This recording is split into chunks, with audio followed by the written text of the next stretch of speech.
নমস্কার সবাইকে, আশা করি সবাই ভালো আছেন। চলে আসলাম নতুন আর একটি ভিডিও নিয়ে। আমের আচার খুব সহজে কিভাবে বানানো যায়। আম ভালো করে ধুয়ে চাকু দিয়ে কেটে নিলাম, এখনও আঁটি বসে নাই। কেটে ভিতরে টুকরাগুলি পরিষ্কার করে ধুয়ে রোদে শুকিয়ে নিলাম, কিছুটা ছিলে নিয়েছিলাম। কড়াইয়ে সরিষার তেল দিয়ে দিব। তেলটা গরম হলে তেজপাতা, শুকনো মরিচ, পাঁচফোড়ন সম্বার দিয়ে কিছুটা আম দিয়ে দিলাম। সরিষা, রসুন, কাঁচামরিচ ব্লেন্ডার করে মশলাটা ভালো করে কষিয়ে নিব। মশলাটা একটু কষানো হয়ে গেলে হলুদ গুঁড়া, মরিচ গুঁড়া, একটু চিনি আর টেস্ট মতো লবণ দিয়ে দিব। মিষ্টিটা যে যার পছন্দ মতো দিয়ে দিবেন। মশলাটা কষানো হয়ে গেলে আমটা দিয়ে দিব। রোদে ঝামেলা ছাড়াই চুলোতেই খুব তাড়াতাড়ি কিভাবে আচার বানানো যায় আর খেতেও খুব ভালো লাগে।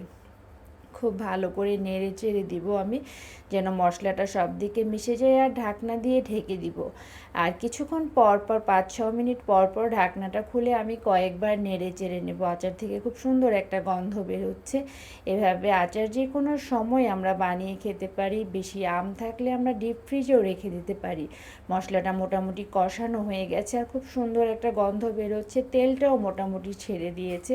নামানোর আগে আমি একটু ভিনেগার দিয়ে দিব। যদি আচারে পানি থাকে, আমি বেশি করে বানিয়েছি, তাহলে নষ্ট হবে না। একটু পাঁচফোড়ন আমি হালকা গুঁড়া করে খুব ভালো করে টেলে নিব, খুব মিহি করব না।